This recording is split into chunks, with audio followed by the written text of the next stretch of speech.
ช่างคมพาวเวอร์ซิ่งสวัสดีครับเพื่อนๆก็วันนี้อยู่กับช่างคมเช่นเคยนะครับวันนี้มีตัวสปอตแบตเตอรี่มาแนะนำนะครับหรือว่ามารีวิวนั่นเองก็คือผมซื้อมาใช้เองนะครับตัวนี้เป็นตัวสปอตแบตเตอรี่นะครับตัวใช้ไฟฟ้านะครับไฟบ้านไม่มีแบตเตอรี่ในตัวนะครับเป็นตัวแรงที่ใช้แล้วดีก็เลยมาแนะนำต่อนะครับผมก็จะเป็นตัวนี้นะครับเดี๋ยวให้ดูดีเทลของรายละเอียดของชิ้นงานก่อนนะครับจะเป็นตัวนี้นะครับราคา 2,249 บาทประมาณนี้นะครับผมเครื่องเวลดิ้งนะครับสูงสุดความหนาอยู่ที่ 0.3 มิลสำหรับแผ่นนิกเกิลนะครับผมแบตเตอรี่ที่เริ่มต้นก็คือ 18650 ที่สามารถทำการแพ็คนะครับหรือว่าทำการสปอตแต่โดยรวมมันก็สปอร์ตได้ทั้งหมดตั้งแต่18650ถึง321140ทั้งก้อนใหญ่ก้อนเล็กที่เป็นสปอร์ตกับแผ่นนิกเกิลได้ทั้งหมดนะครับผมสเปคตัวนี้ดีมากนะครับโคตรดีนะครับผมเป็นระบบไฟ12โวลต์นะครับผมไม่ใช่ไฟ220โวลต์มีความปลอดภัยค่อนข้างจะสูงนะครับไม่ต้องกลัวไฟดูดเลยอะไรนะครับผมก็เป็นเขาเรียกว่าแคปแคปซิเตอร์ในการอะไรนะสปอร์ตแบตเตอรี่ดีๆนี่เองนะครับผมก็รายการที่จะได้ก็ตามนี้นะครับผม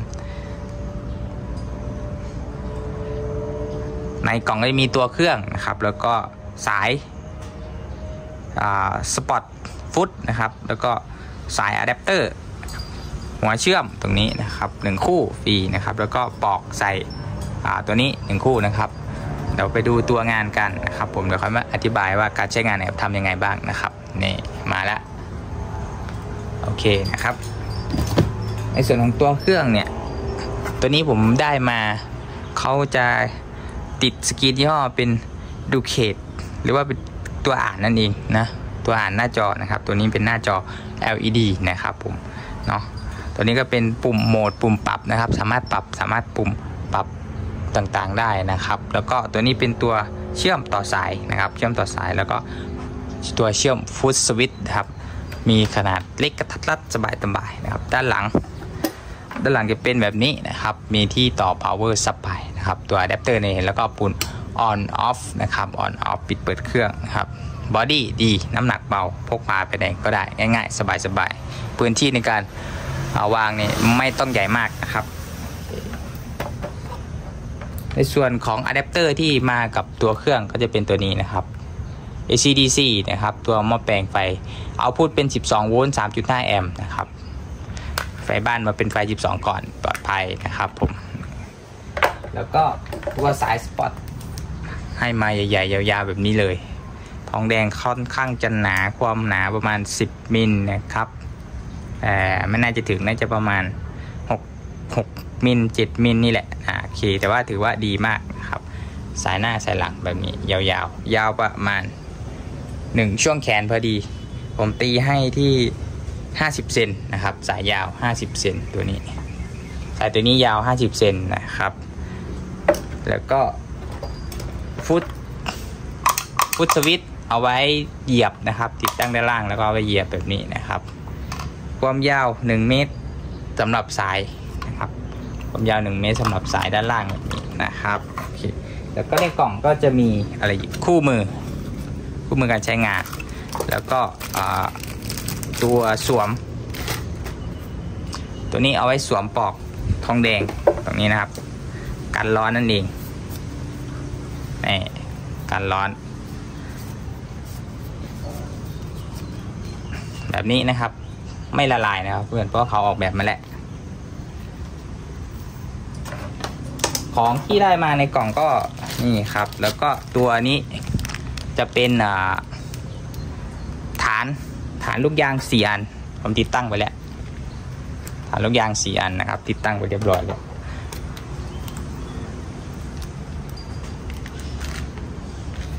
แล้วก็มีตัวหัวสปอตแถมให้อีก1คู่นะครับทองแดงแล้วก็ตัวนี้แผ่นนิกเกิลความหนาน่าจะ 0.5 กว้างที่8มิลหรือเปล่านะความกว้างครับอันนี้แถมมานะครับเพื่อน โอเคนะครับในส่วนของการต่อใช้งานก็ไม่มีอะไรมากครับการต่อใช้งานเดี๋ยวเราไปดูการต่อใช้งานนะครับการต่อใช้งานสายตรงนี้นะครับเวลาต่อมันจะมีล็อกอยู่ล็อกหัวนี้นะครับเห็นหรือเปล่าไม่รู้เห็นหรือเปล่าปึ๊บ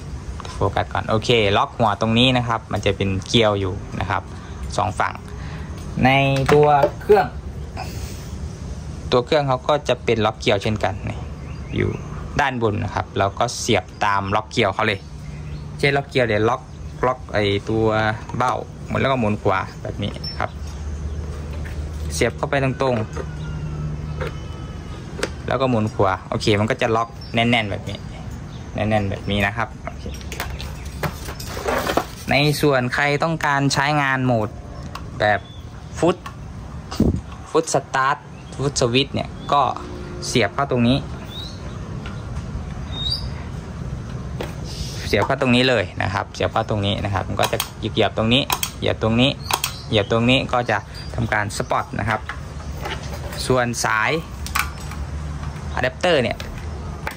ไฟเข้าให้เสียบด้านหลังนะครับตรงนี้นะครับตรงนี้เสียบสำหรับใช้งานแล้วก็เสียบที่ไฟบ้านได้เลยนะครับตรงนี้ปลั๊กไฟบ้านใช้งานยาวๆทั้งวันครับไม่ขี้ร้อนนะครับแบตไม่หมดด้วยใช้งานยาวๆนะครับก็นี่ครับการต่อมีแค่นี้นะครับแล้วก็สามารถใช้ได้เลยนะครับส่วนตอนที่ใช้งานเนี่ยเดี๋ยวไปดูกันนะครับก่อนจะไปใช้งานเราไปดูเรื่องความการตั้งค่าหน้าจอก่อนว่ามีอะไรบ้างนะครับโอเคเดี๋ยวมาดูตรงนี้นะครับเพื่อนๆอันนี้ผมอธิบายผ่านที่เขาเปิดมาให้นะครับมันจะชัดเจนกว่าแล้วก็เดี๋ยวไปอธิบายตอนเปิดใช้งานกันอีกทีนะครับผมเดี๋ยวมาดูนะครับตรงนี้นะครับ C1 3.3 โวลต์ก็คืออันนี้เป็นแรงดันที่ตัวเครื่องกำลังทำในขณะนั้นส่วน C2 เป็นแรงดันที่ตัวเครื่องกำลังสปอตนะครับตอนชาร์จมันจะขึ้นนะครับก็ไม่มีอะไรมากตรงนี้นะครับในส่วนไทม์ตัวเปลี่ยนมาเนี่ยมันจะเป็นเกียร์ครับเกียร์ MS นะครับสูงสุด25เกียร์นะครับตรงนี้แล้วก็ดีเลย์ตรงนี้ก็จะเป็นความเร็วในการสปอตนะครับตั้งได้ตั้งแต่ 0.5 ถึง 2.5 นะครับตรงนี้ตั้งได้ตั้งแต่ 0 ถึง 25 นะครับเกียร์ก็คือความแรงในการสปอตจะให้สปอตลึกเข้าขนาดไหนก็ขึ้นอยู่กับแผ่นนิกเกิลของเรานะครับส่วนดีเลย์ผมแนะนำให้ตั้งที่ 0.5 ถึง 1 นะครับกำลังดีนะครับอันนี้ก็คืออุณหภูมิเครื่องนะครับก็จะบอกว่าตอนนี้ร้อนเท่าไหร่ครับอันนี้ก็คือตัวดีเลย์นั่นเองนะครับผม 45S ตัวนี้ไม่แน่ใจเท่าไหร่เดี๋ยวลองไปลองเล่นดูนะครับผมเนาะก็รายละเอียดประมาณนี้นะครับหน้าจอนะครับส่วนการปรับเดี๋ยวไปดูกันเลยว่าปรับไอ้พวกหน้าจอนี้ยังไงนะครับมีวิธียังไงแล้วก็เทสไปด้วยกันเลยนะครับเดี๋ยวไปเล่นกันเลยการใช้งานนะครับเพื่อนๆก็ง่ายๆมากครับผมเดี๋ยวมาดูการใช้งานกันก่อนนะครับหลังจากที่ต่อสายสวิตช์อะไรเรียบร้อยแล้วนะครับผมเห็นไหมครับเพื่อนๆโอเคไฟสว่างไปหน้าจอก็จะเป็นประมาณนี้นะครับหน้าจอเดี๋ยวมาดูหน้าจอก่อนตรงนี้มันสว่างเกินไปโอเคนะครับหน้าจอเขาก็จะบอกประมาณนี้นะครับที่ปรับได้นะครับก็จะมีแรงดันนะครับแรงดัน 4.7 โวลต์นะครับแรงดันของตัวไฟที่ใช้นะครับตอนนี้แล้วก็ชุดเกียร์นั่นก็คือความแรงของการสปอตนะครับมีทั้งหมด25เดี๋ยวก่อนนะครับนี้มีทั้งหมดสูงสุดที่25นะครับสำหรับสปอตเพนนิเกิลที่ไม่เกิน3มิลนะครับตัวนี้ความแรงนะครับผมส่วนตัวนี้เป็นดีเลย์นะครับดีเลย์ก็คือเวลาเราจิ้มลงไปให้มันสปอตจุดอยู่ที่ความเร็วเท่าไหร่นะครับอันนี้เป็น 0.5 นะตั้งได้ที่2.5 เช่นกันนะครับดีเลย์ในการสปอตก็คือจิ้มปุ๊บแล้วเชื่อมปั๊บประมาณนี้นะครับตัวนี้ผมก็เดี๋ยวปรับใช้งานประมาณ1 วินะครับประมาณนี้1 วินะครับ ส่วนเกียร์ความแรงแผ่นที่ผมใช้ก็เป็น 1.5 มิลนะครับผมก็จะตั้งไว้ประมาณแค่20พอนะครับตามจริง15ก็เข้าแล้วนะครับลองตั้งที่15ก่อนละกันโอเคนะครับ15เนาะอันนี้ปุ่มการปรับโหมดนะครับเราสามารถเลื่อนตรงนี้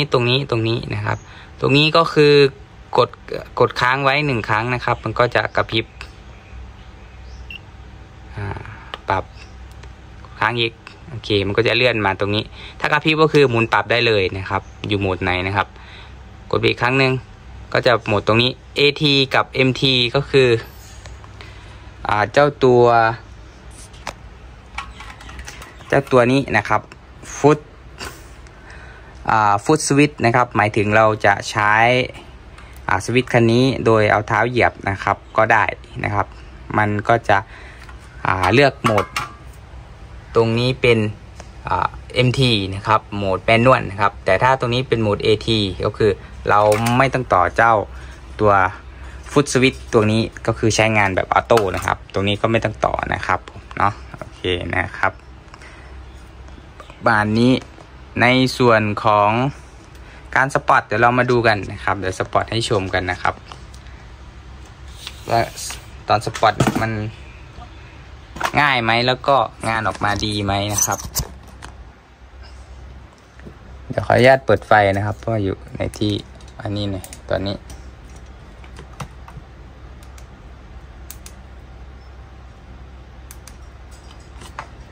โอเคนะครับผมจะให้ดูที่ตัวก้อนแบตเตอรี่นะครับก้อนแบตเตอรี่ตรงนี้เป็น LiFePO 4ผมประกอบเป็น6S นะครับ6S 6 แอมป์นะครับอันนี้ก็คือตัวที่ทดลองยิงไปแล้วประมาณนี้อันนี้ไฟอยู่ความแรงยิงอยู่ที่15นะครับก็ถือว่าเพียงพอใช้ได้อยู่นะครับแต่อาจจะยังไม่ลึกมากเดี๋ยวจะปรับไป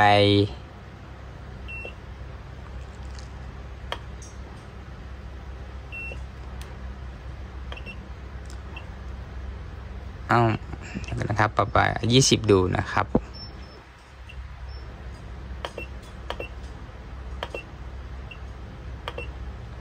โอเคหน้าจอผมปรับ20นะครับก่อนจะยิงเนาะ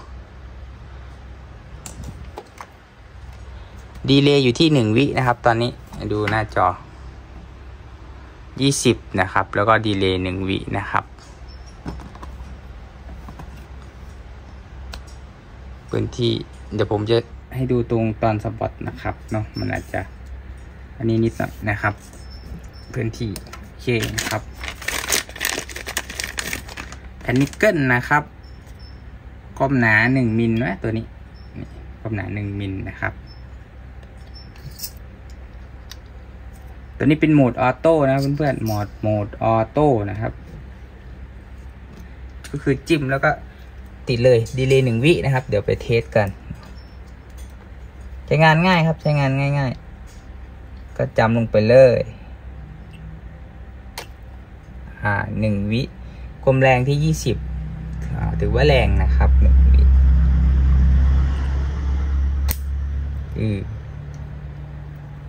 พลาดนิดหน่อยนะครับอันนี้นะครับ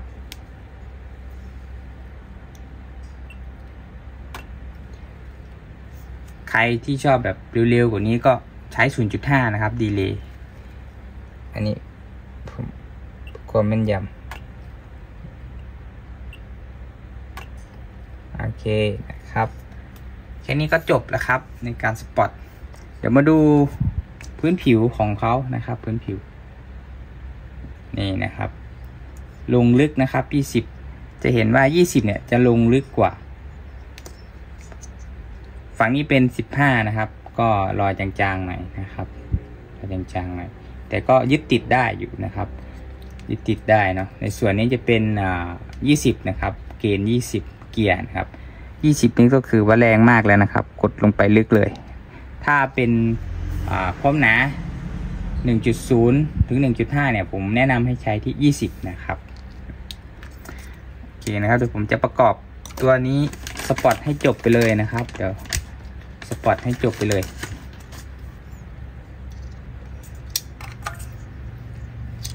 ขออนุญาตสปอตก่อนนะครับเพื่อนขออนุญาตทำให้จบไปเลยแต่ดีเลย์1 วิผมว่าก็ยังช้าอยู่ชอบ 0.5 มากกว่า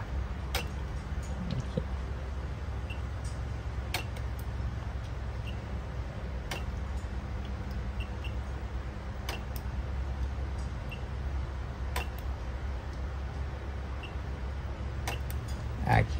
นะครับ1 วิก็ใช้ได้อยู่นะครับถือว่าให้ตัวสปอตตรงนี้มันได้ทำงานมีโหลดกระแสมายิงปุ๊บอาจจะไม่ได้เร็วมากแต่ว่าซอฟต์เรื่องของความทนทานการใช้งานด้วยนะครับ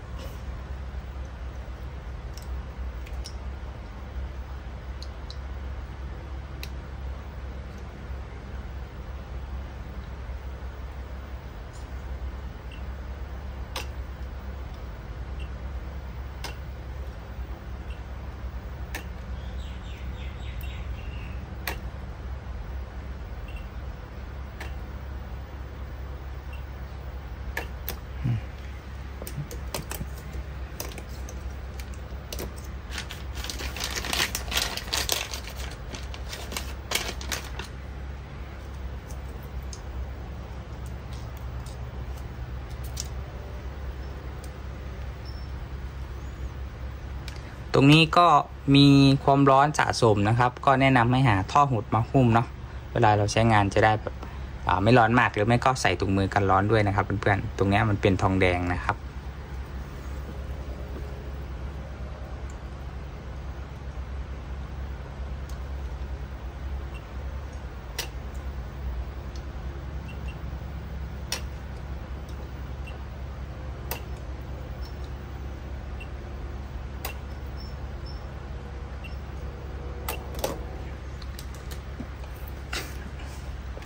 โอเคครับเรียบร้อยนะครับสำหรับแพ็คแบตเตอรี่ก้อนนี้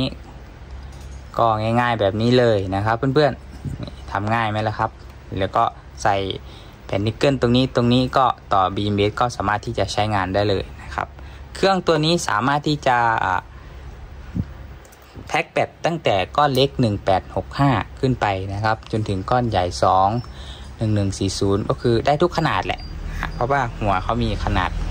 เล็กกระทัดรัดนะครับหัวแหลมแบบนี้ยิงตรงเข้าไปได้เลยสามารถที่จะใช้งานได้กับแบตเตอรี่ทุกประเภทนะครับก็ถือว่าโอเคนะครับกับราคานี้สมราคาจริงๆนะครับเบื้องต้นเนี่ยยิงไปอุณหภูมิที่ตัวเครื่องมีบอกนะครับยังไม่ลดเลยนะอยู่ที่